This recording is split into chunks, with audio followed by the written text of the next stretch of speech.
महाभारत की कथा में भीम द्वारा दुर्योधन का वध एक अत्यंत महत्वपूर्ण और नाटकीय घटना है।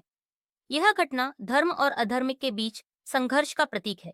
दुर्योधन के वध का कारण उसकी अधर्मपूर्ण प्रवृत्तियां, अन्याय और अहंकार थे।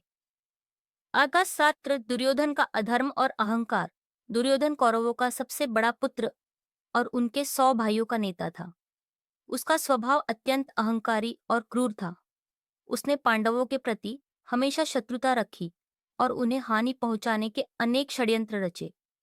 दुर्योधन ने न केवल पांडवों का राजपाट हड़प लिया, बल्कि द्रौपदी का चीरहरण कर उनका अपमान भी किया। द्रौपदी के चीरहरण के समय भीम ने प्रतिज्ञा ली थी कि वह दुर्योधन की जंघा तोड़ेगा, क्योंकि दुर्योधन ने द्रौपदी का अपमान करते हुए अपनी जंघा पर थपकी मारकर उसे बैठने के लिए कहा था। पररैक्ति युद्ध भूमि पर अंतिम सामना महाभारत के युद्ध में कौरवों की सेना का विनाश हो चुका था। केवल दुर्योधन जीवित बचा था। अपनी हार निश्चित जानकर वह द्रोणाचार्य के मार्गदर्शन में जल के अंदर एक गुफा में छिप गया। जब पांडवों को यह जानकारी मिली तो उन्होंने उसे बाहर आने की चुनौती दी।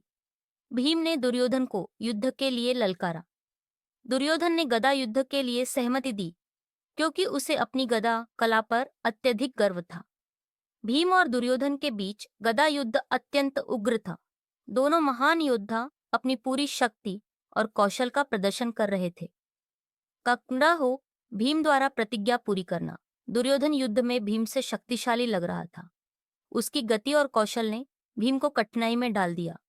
तब श्री कृष्ण ने भीम को इशारा किया कि दुर्योधन को हराने का एकमात्र उपाय उसकी जंघा पर वार करना है।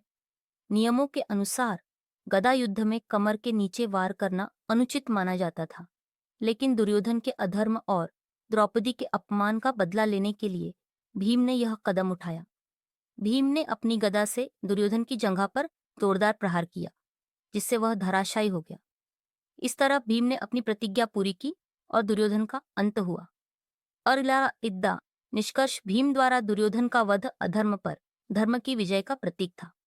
यह घटना यह संदेश देती है कि अहंकार, अधर्म और अन्याय का अंत निश्चित है। दुर्योधन का पतन उसकी अधर्मपूर्ण प्रवृत्तियों का परिणाम था और भीम ने अपने धर्म और प्रतिज्ञा का पालन कर इस अधर्म का अंत किया।